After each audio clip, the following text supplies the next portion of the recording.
Ryan Reynolds here from Mint Mobile. With the price of just about everything going up during inflation, we thought we'd bring our prices down. So to help us, we brought in a reverse auctioneer, which is apparently a thing. Mint Mobile Unlimited Premium Wireless. How to get 30, 30, bit to get 30, bit to get 20, 20, 20, bit to get 20, 20, bit to get 15, 15, 15, 15, just $15 a month? Sold! Give it a try at mintmobile.com/switch. $45 up front for 3 months plus taxes and fees. Promo rate for new customers for limited time. Unlimited more than 40 gigabytes per month. Slows full terms at mintmobile.com. This episode is brought to you by Reese's Peanut Butter Cups. In breaking news, leading scientists worldwide are conducting experiments to determine if Reese's Peanut Butter Cups are the perfect combination of peanut butter and chocolate. However, it appears the study was inconclusive, as the scientists couldn't help but eat all the Reese's. Because when you want something sweet, you can't do better than Reese's. Find Reese's now at a store near you. Can me put a warning label on this podcast talking about adult language and adult situations? First of all, these kids are already adults. They've had phones in their hands from the time they were 4 years old. They're watching porn, they smoking, they cussing, they having sex. But I have to warn them about my podcast? Whatever.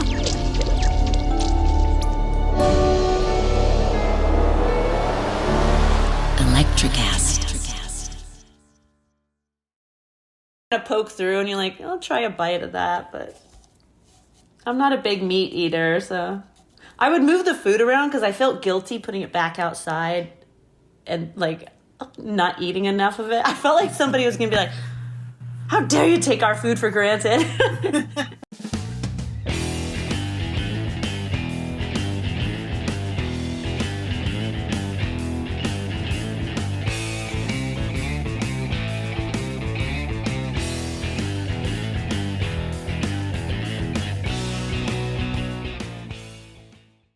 Welcome to Nightmare Road Stories, where we visit with performers and hear about their craziest experiences on the road. I'm your host, Alycia Cooper. Today, I will be talking to my girl, Jen Murphy. She doesn't have a nightmare road story. Jen has a nightmare boat story. You will not want to miss this. Well, just like me, you know, we do cruises every once in a while. We want some extra change. We've been out of work for a while. And, you know, it ain't like Gilligan's Island. It ain't a 3-hour tour. When you get out there, you are stuck in the middle of nowhere. You cannot jump overboard. You just have to deal with whatever they throw your way. And I have some experiences on the ships as well. And I can't wait to talk to Jen about it. You know, right now there's all kinds of stuff happening in the news currently. Whoopi Goldberg done been suspended for 2 weeks. And she was talking about how the Holocaust was not about race, but about man's inhumanity to man. And she was incorrect about that. So what would have helped her was if she just asked some questions like, I felt like it was, what do you ladies think? You know, instead of saying it with her whole chest. Because when you say it with your whole chest, that means you are really convicted in this thing. And what cracks me up about where we are today is people would say something and be convicted about it at noon. They get stomped out, at 2 o'clock they release an apology. You weren't converted that fast. Like, you know, they done forced you to lie. When you sit up there and go, I am so sorry. Now you saying it with a gun to your head like a hostage. Nobody's converted that fast. So we all know the apologies, all these apologies are fake. When Donald Trump apologized after the grab women by the P comment and that half-hearted apology, just save your apologies because we already know what it is. Ain't nobody converted and changed that quickly. You said what you said, you meant what you meant, and just say, you know what, I'm going to take this time now to get better educated. But the apologies, we don't need them. They ring hollow, you know, and it's just a lot going on. We got Tasha K. She lost an almost $4 million lawsuit to Cardi B, and she was on that line about Cardi B, so the woman had herpes. How would you know that? We have HIPAA laws. Then she said the woman cheated on her husband. How would you know that? And then she admitted that she was lying and making it all up for clicks and likes. So I'm going to make sure here on Nightmare Road Stories, I only say things that are actual and factual. Because I don't have $4 million. I'm good for $14. I can get you $14. You only have to put me on a payment plan for $14. But $4 million? Woo! I'm going to be doing a lot more cruises. That's for sure. But yeah, we're going to take a break. And when we come back, my girl Jen Murphy is going to tell you her nightmare boat story. You do not want to miss this. Welcome back to Nightmare Rose Stories. I'm your host, Alycia Cooper. I'm so excited about today's guest, Jen Murphy. You're going to hear all about her. We're going to get her background, and we'll do a deep dive into what made her start stand-up. But right now, take a look at some of Jen's stand-up. I talk about getting older. I don't think I'm that old. I'm in the middle. 40s in the middle, I think, maybe. I'm getting to that age where, like, I start realizing stuff about my childhood. Like, I'll be driving down the freeway and, like, random thoughts will, like, pop in my head. Because I think there's some memories that take, like, 20 or 30 years. And then all of a sudden, you're just like, oh. Like, that's what that was. Like, I just recently realized that, like, the Vaseline on the back of my parents' bed was not meant for my lips.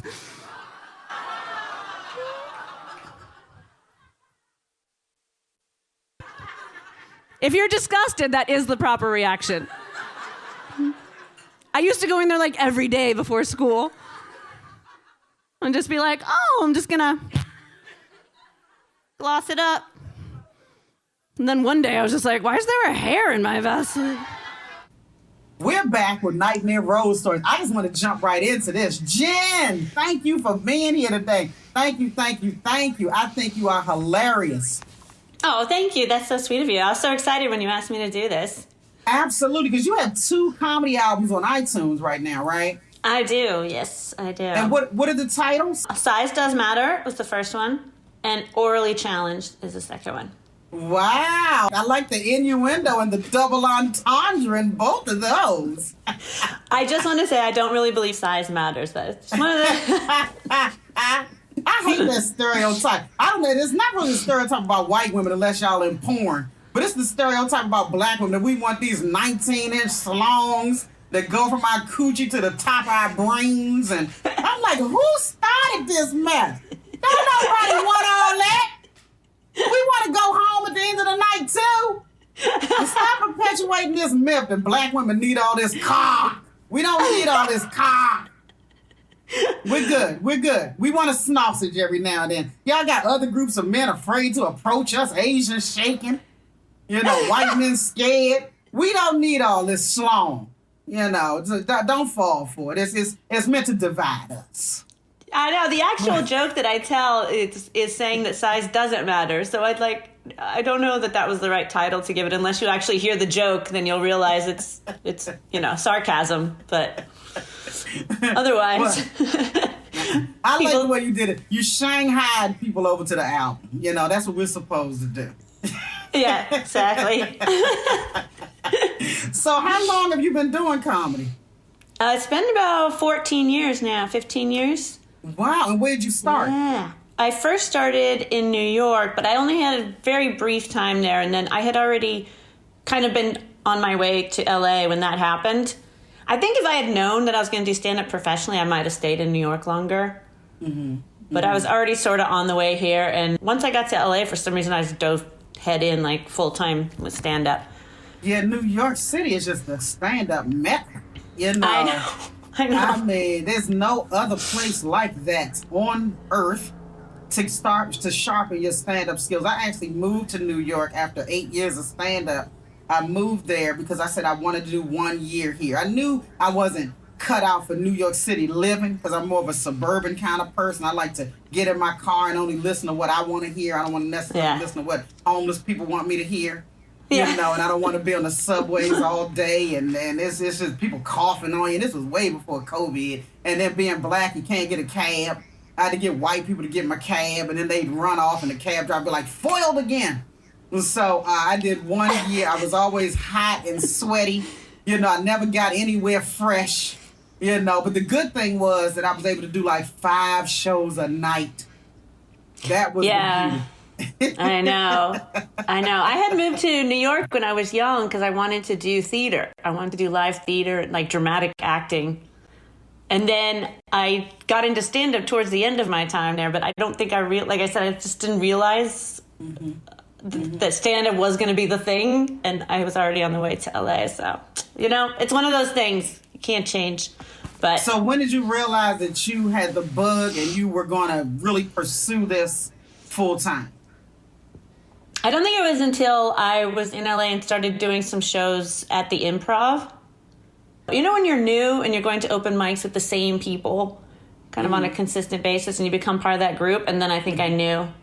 Because the first time I did stand up, I knew I loved it. But I don't think I could see... I just think I just was ignorant to know how you make a living at it or how you pursue it as a full-time thing. And then once I made a group of friends and we were all going out to shows together and then you end up doing more shows. Once it becomes like a nightly thing, then I think is when I just fully committed to it and knew that's the only thing I wanted to do. And what were you doing for money prior to this? I was working at El Cholo, Mexican restaurant in Santa Monica. I like that restaurant. I love El Cholo. They were very good to me. It's a nice, like, family-run restaurant, you know? They're really great. I worked there for 6 years. What were you doing in New York? New York, I did do a lot of theater, but just, like, off-Broadway stuff. Okay. And the same thing, like, working in restaurants. I was always part of theater groups. And then it was actually my acting teacher who got me into stand-up. I don't think I would have done it if he hadn't. Because I thought I would be so dramatic. And he was like, every time... you try and be serious, I just laugh. Like, it just makes me laugh. And he kept pushing me to do comedy and do stand-up, and I was like, all right, fine, I'll try it. And then once I tried it, I was like, okay. Because I was pretty shy. I'm like, I don't think I can stand up there by myself and do stand-up. And now I'm like, now it's my favorite thing to do. Now acting makes me more nervous than being alone on stage. Right. Doing stand-up. Well, see, we have a benefit, though, because nobody knows what we were supposed to say but us. So it's not like you can really flub a line like you can in theater. Yeah. Yeah, that's true. And what comics did you admire? Well, ever since I was young, Eddie Murphy's always been my number one. Like, Delirious was my number one. I still watch it. At least once a month, I'll pull it up and watch it again. I love it. And I grew up on, you know, maybe not, they weren't all stand-up comedians, but I grew up with, you know, like Cheers, like a lot of great comedies that were on television. Cheers, obviously, like Cosby Show was a great one. But yeah, maybe probably when I was younger, it would have to be Roseanne was a big one when I was young. I think a lot of it was just that she broke that stereotype. Yeah. You know, because even when I started, it's totally changed now, but even when I was brand new in stand-up, it was a little more... mostly male-dominated. Because you have to have a strong personality to get up there. Yeah, it's scary. Yeah, and even just as, like, going on the road, I've traveled a lot by myself, and, you know, it can be a little scary. I think now it's so many women are in stand-up. It's a little bit different, but... Yeah. But I think Roseanne really stood out for that reason. Probably Roseanne and Ellen stood out for that. Yeah, I love Margaret Cho, too, because she was just confident. You know, with her stuff and so unique. She had a voice that, like, now a lot of people are doing what she does, but she was the trailblazer for it. And Margaret would have me in tears.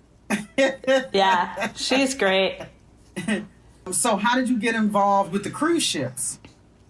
I just started doing cruise ships before COVID, actually. I had only done a couple of them, probably like 4 in 2019, because...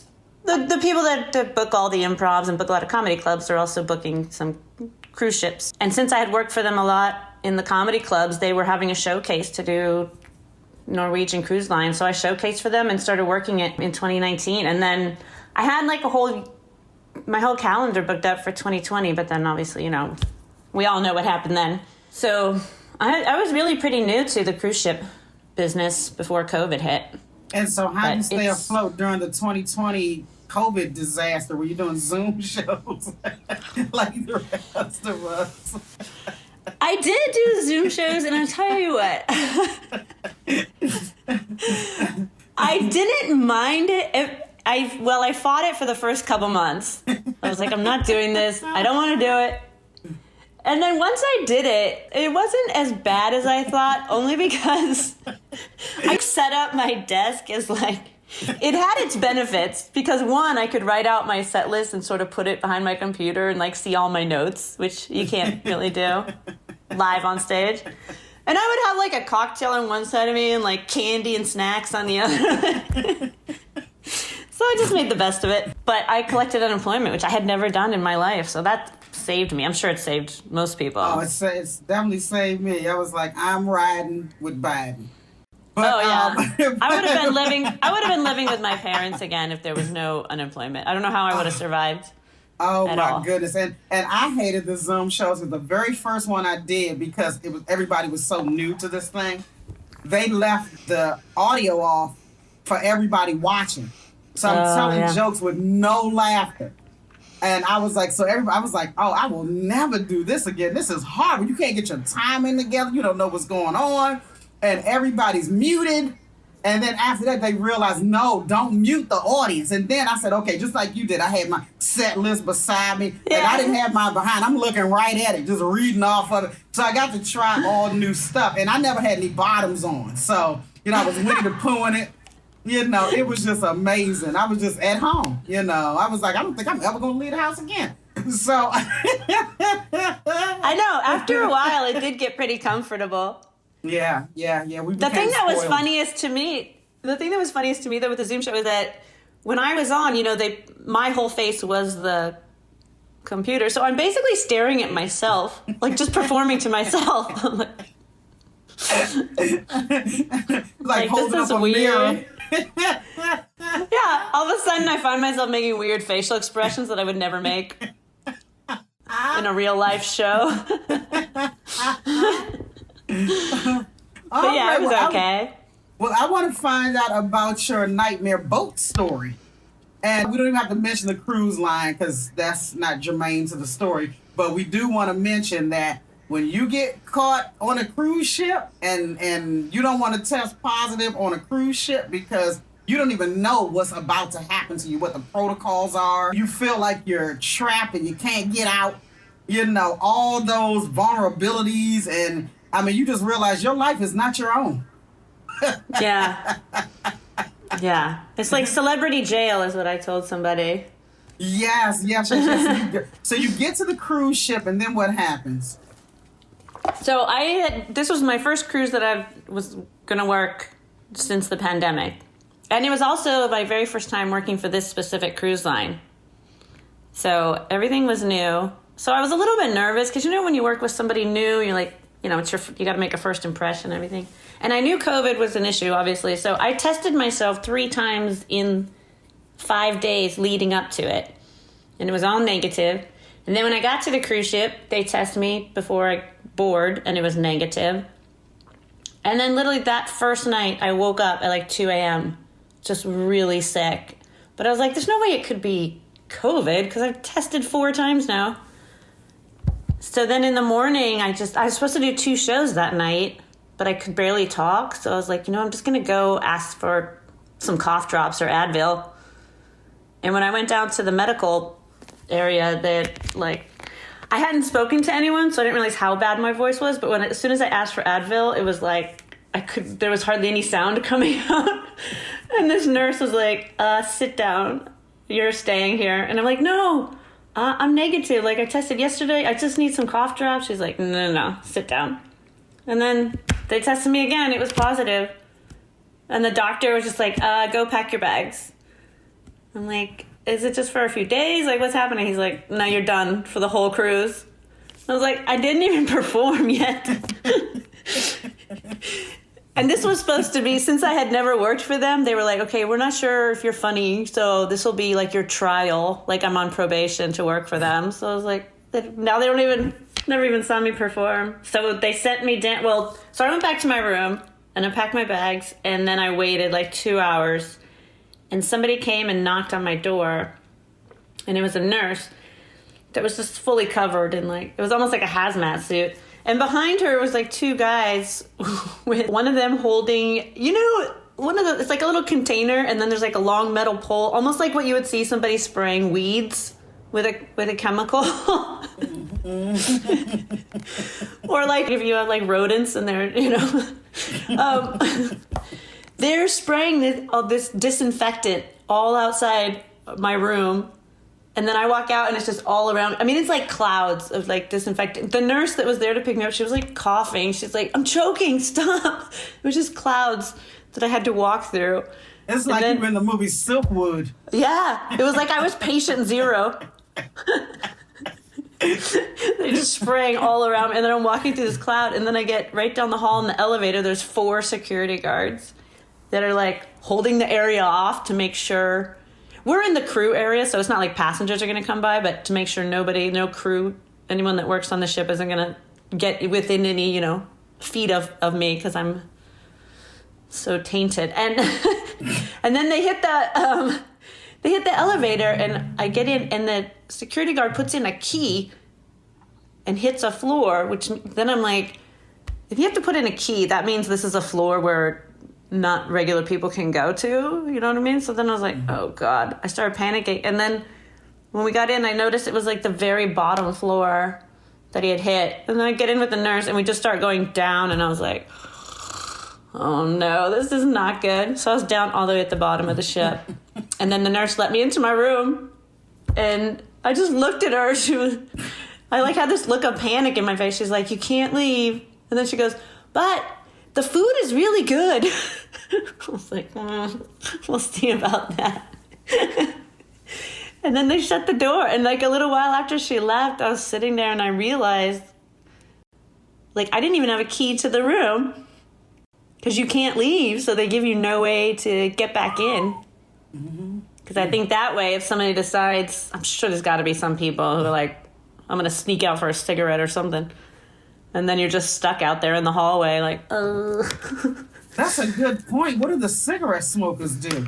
I don't know. I was thinking about that because there were some moments where I was just like, my brain, it didn't last long, but sometimes it's like a claustrophobia, but your brain is just like, I need to run outside and just take a breath of fresh air. Like, and when you're stuck in a room with no windows for that long, I was like, and then it would pass. I'd be like, I'm okay. It's fine. I'm not going to die in this room or whatever. And I thought about that. I was like, what if, because I've known some people who are like serious smokers where they're like go through detox if they're not. So I did think about them. They got to be like in the bathroom, probably just puffing into the shower or something.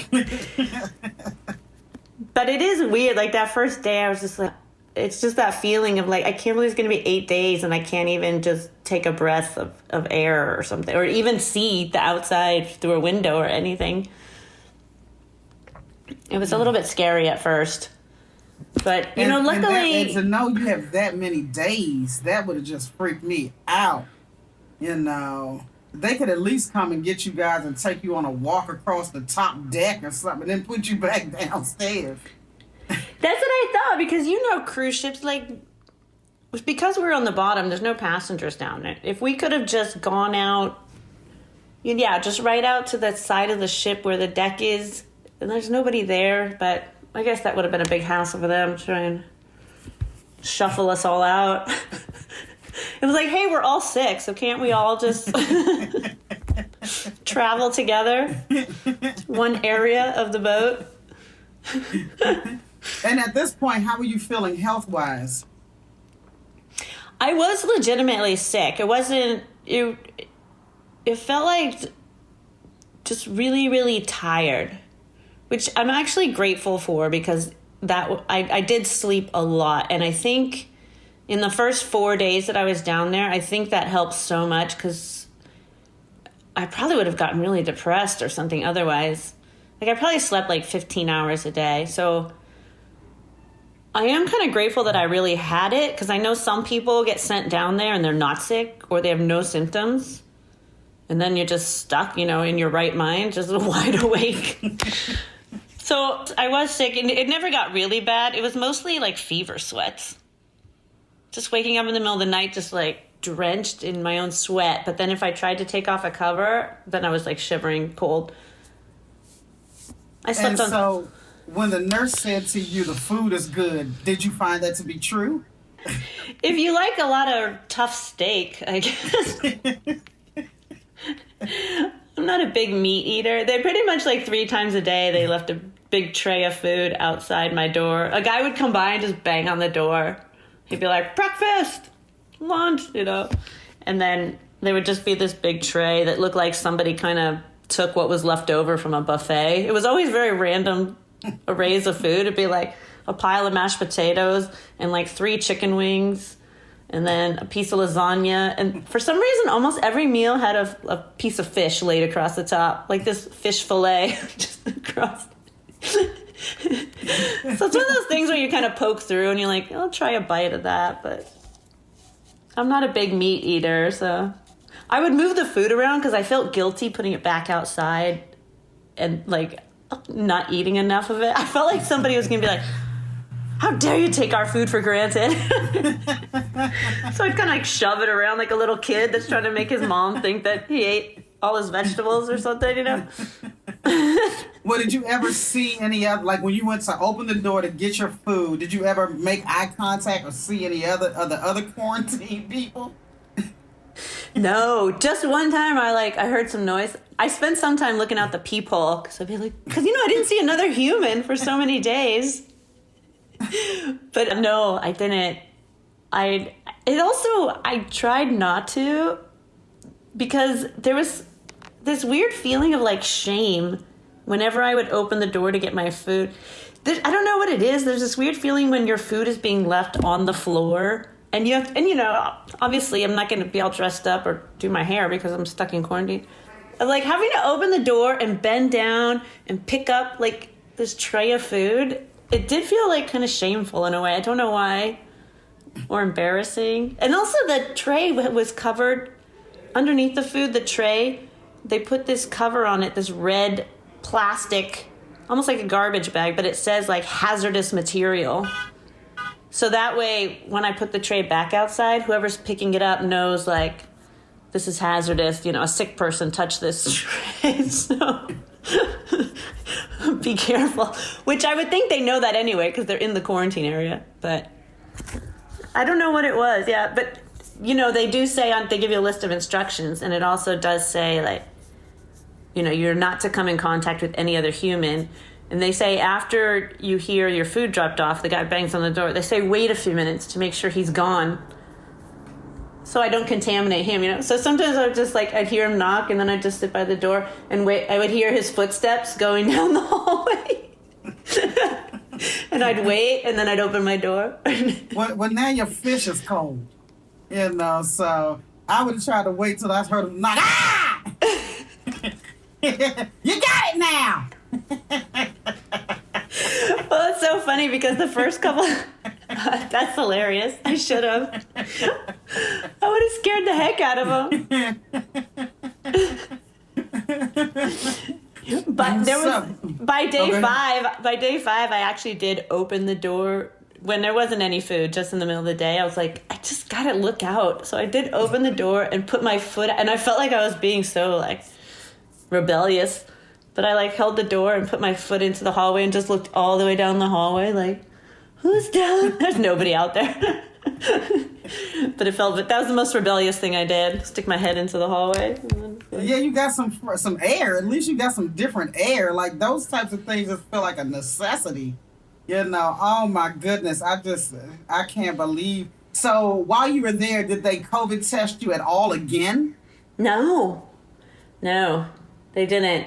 And so I was supposed to be there for 10 days. It was an 8-day cruise, but then they say you have to quarantine for 10. So if that happens, even if, let's say it was day 6 and somebody gets sent to quarantine and then in 2 days the ship docks. So then when they pull into the port in Miami, they have another ship that's docked at that port that's only for COVID people. So they were going to transfer me then to another ship to stay for an extra couple days, even after my cruise was done.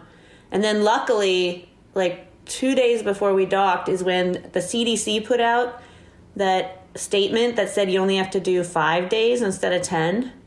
So that saved me. When they first put that out, I saw it on the news and I was like, I don't think that's going to change anything for me. They're probably, because they were so strict about everything on the cruise line. And then they sound like somebody on death row where they find out that now they've changed rules, but they don't apply to you. That's what I thought. But when they called me 2 days before we were supposed to dock, and they were like, you know what, we're not going to transfer you. You can just fly home when the ship docks on Sunday. I started crying. I was so excited. I was just like, oh my God, this is such a game changer. I was so excited because I'm like, I can't believe I have to get off this ship and then go walk to another one in quarantine again. Like, it just seemed like never ending, and then they'd have to change my flight home, make me a new flight. Everything was... So that was the one thing that saved me, because then once I found out I was going home in 2 days, all of a sudden it was like, there's light at the end of the tunnel. So then I was just in my room, like, having a good time, I was like, all right, 48 hours. Because my next question would have been, am I getting paid for those 2 additional days quarantined on this new ship? Like, what's happening payment-wise? Oh, that's a good point. I'm always thinking about my dollars. I'm like, oh no, you can't send me over there unless there's some greenbacks involved. That's a good point. I didn't think of that. They did pay me full pay, and it was even like slightly a little bit more than I thought I was going to get. So kudos to them for that. Yeah. And you said in the article that you wrote about this that your mother made a statement that was pretty funny. My mom is so sweet, but sometimes she doesn't realize like how goofy she is, because she's the only person I actually spoke to like on the phone, because working cruise ships, any moments that were on the internet cost money.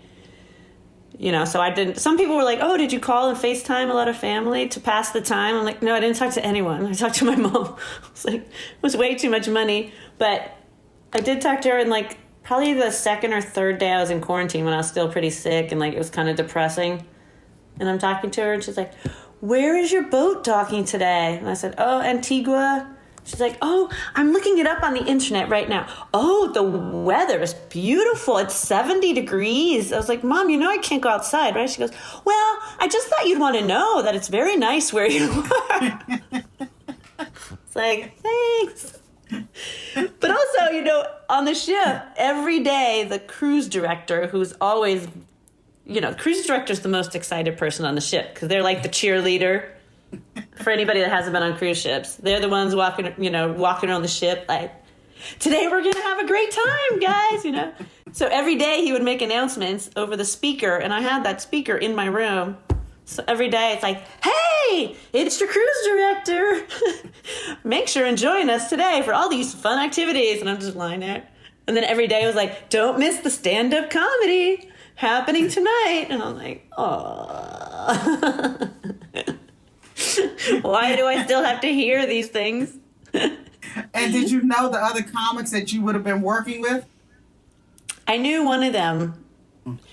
Yeah. So the first night, when I first boarded the ship, there was a comedy show that night. I wasn't on that one. I was supposed to start the next night.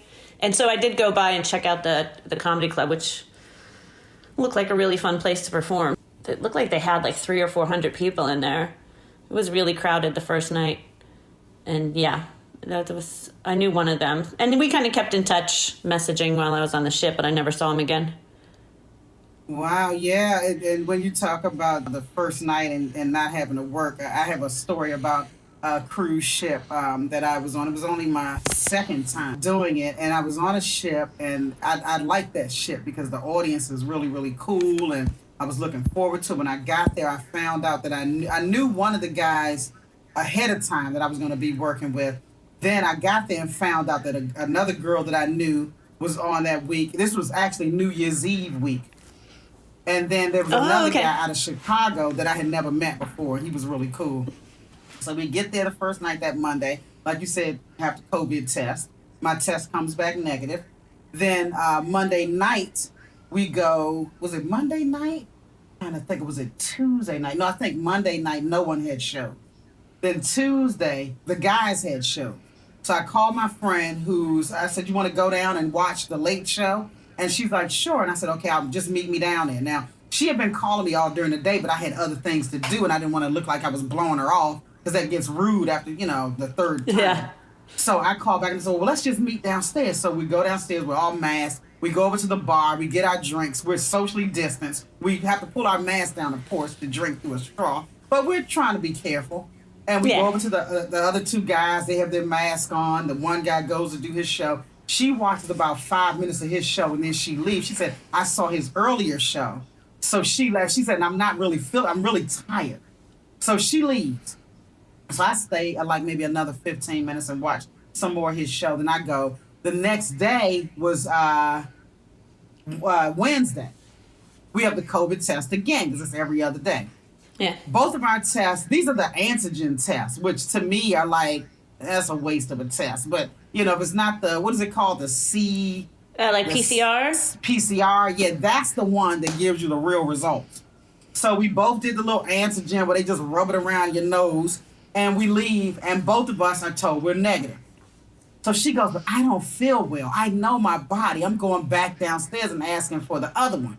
So she goes back downstairs. They give her the PCR. Then a half hour goes by, and they tell her she's positive. So then they ask her, who else have you been in close contact with?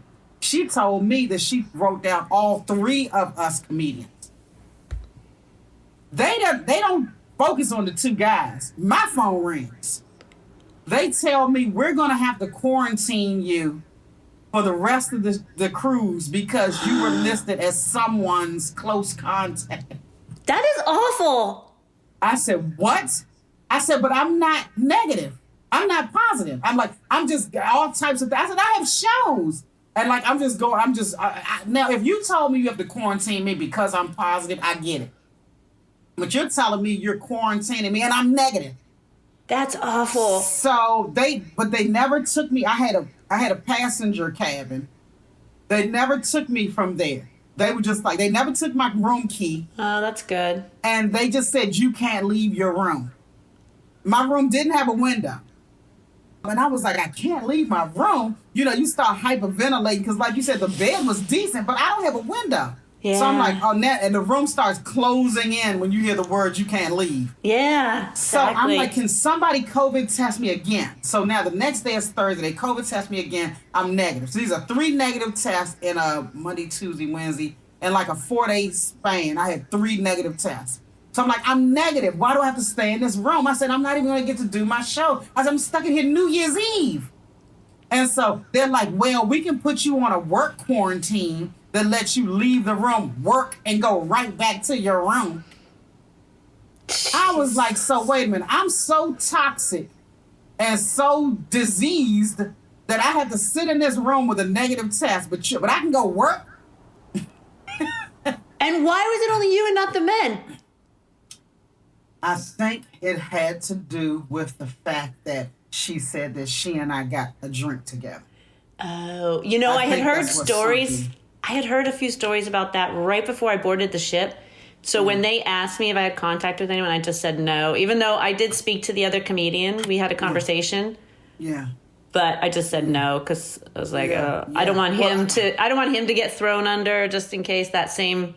Oh, I was so tossed under the bus and continued to test negative because I had to spend New Year's Eve in my room. I didn't do any more shows because I was getting paid anyway. And I was frustrated because I had tested negative 3 times. And so now... I would have been so pissed. I had a steakhouse reservation with another comic and 2 other girls that he knew. And you know how good the steakhouse is. All that for $38. Yeah. They went to the steakhouse without me. And so they were nice enough to call my room and say, what, do you want us to bring you some food and leave it at the door? I said, no, 'cause it's going to be cold and I don't have a microwave in here. I don't want cold steak. So, because unlike you, I'm a carnivore.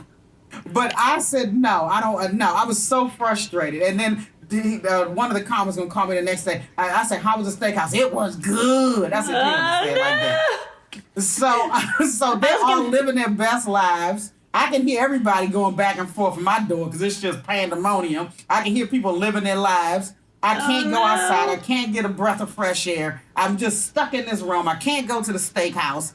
And so they told me we're going to retest you on Sunday. So New Year's Eve, I'm stuck in the room watching the countdown on that horrible CBS app. I can't even get CNN.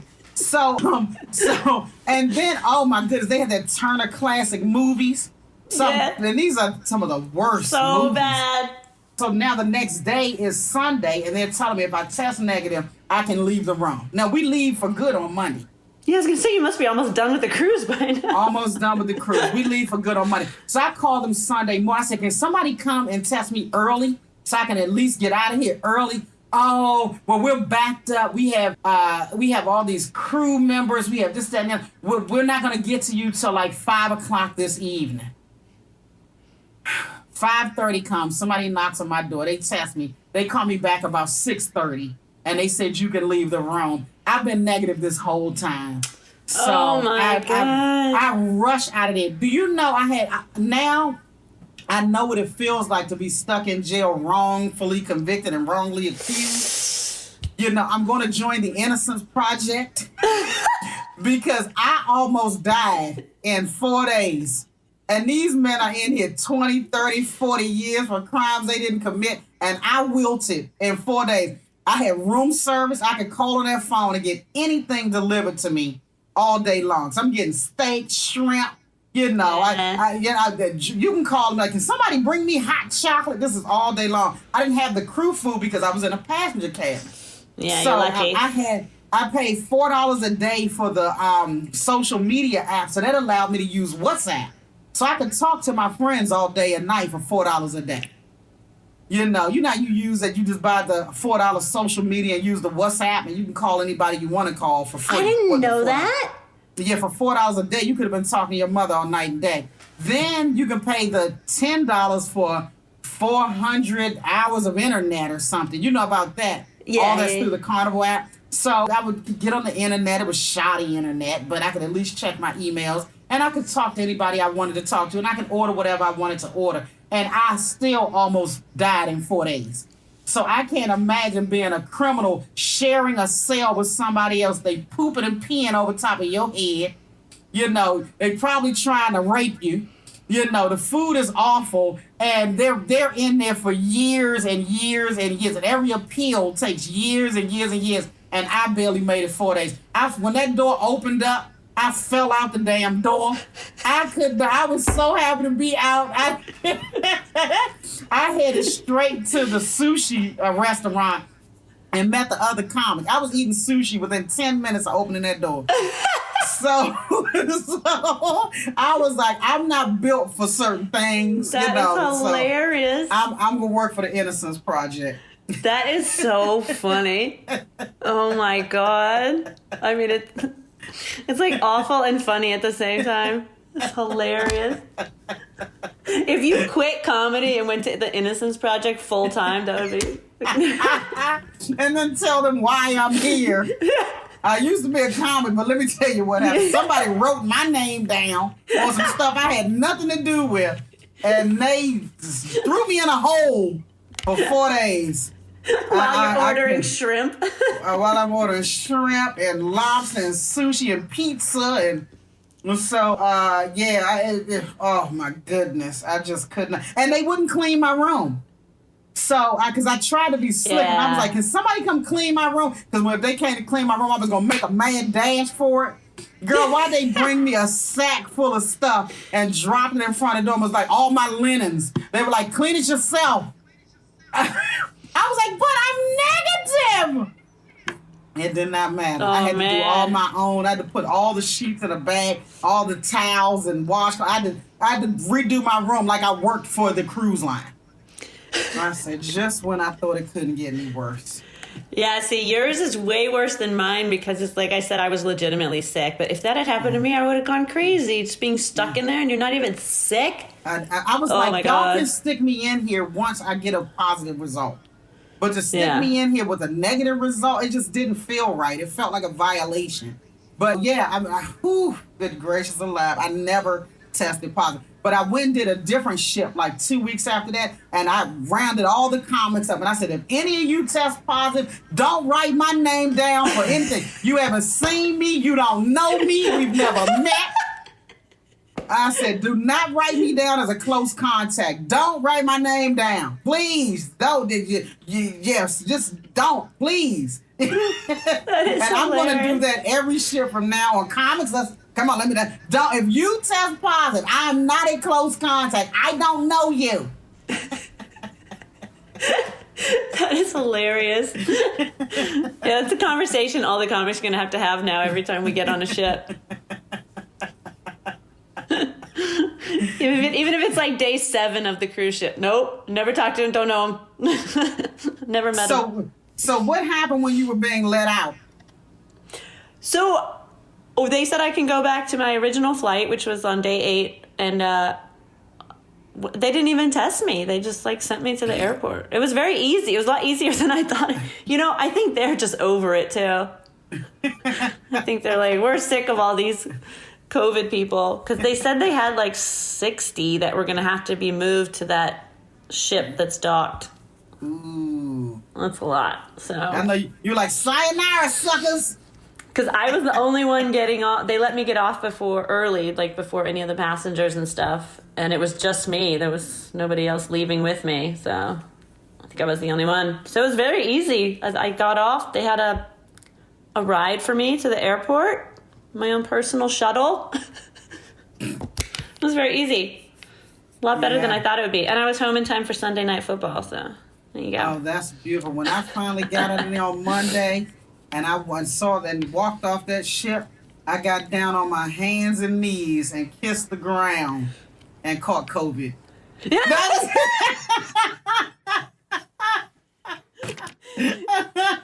You know what's so funny?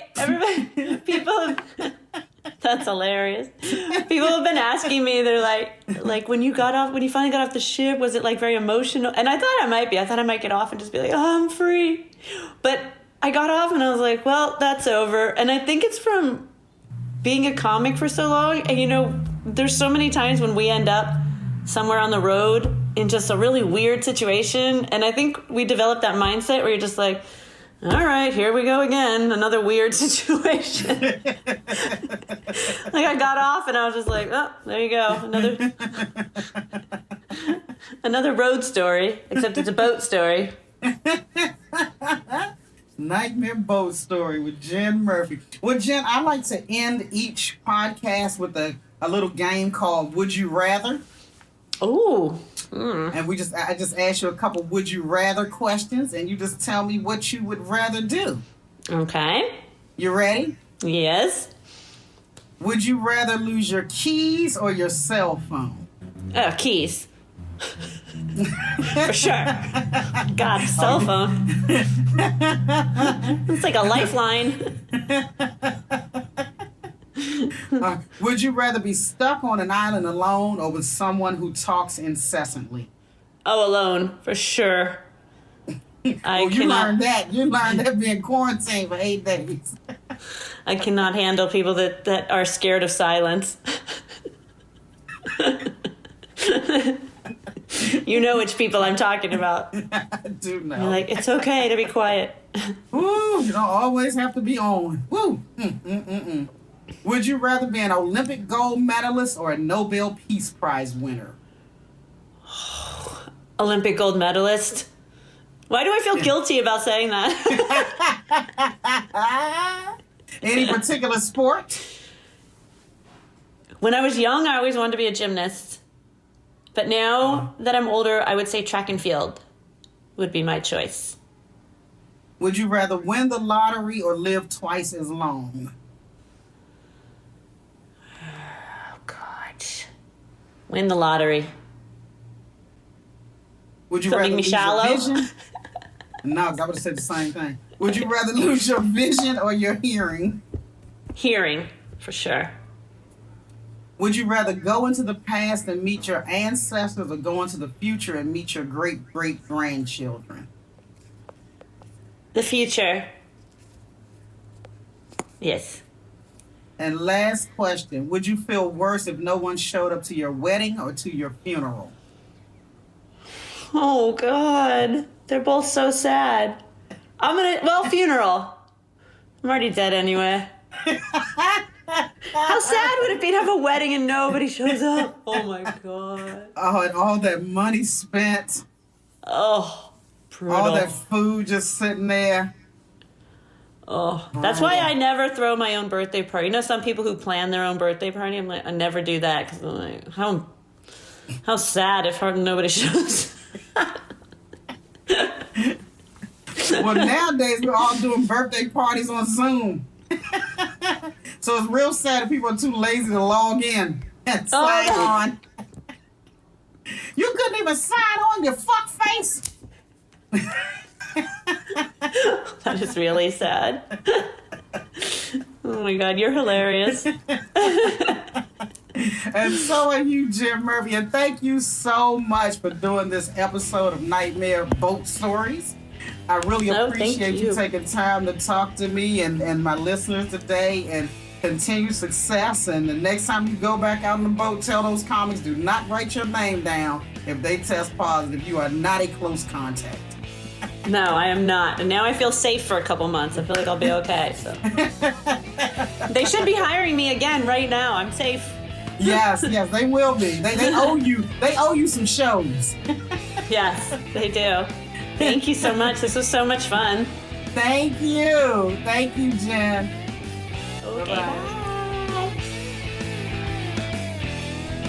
Nightmare Road Stories is a production of ElectraCast Media. Our executive producers are Mark Netter and Peter Rafelson. Our producers for this episode are April Simmons and John Lafferty. Theme music by Amir Oshalai. Please subscribe wherever you listen to podcasts. If you like the show, please give us a rating and tell your friends. If you don't like the show, still give us a rating and tell your friends. Until next time, I'm your host, Alycia Cooper, and keep your ears on the road.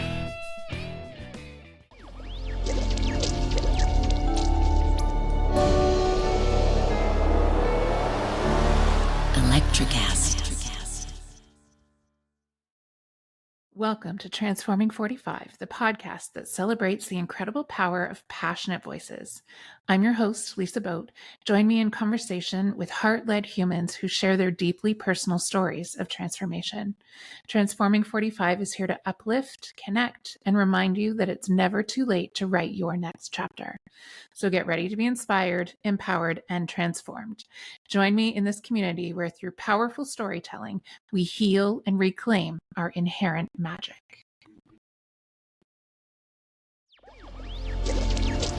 ElectraCast.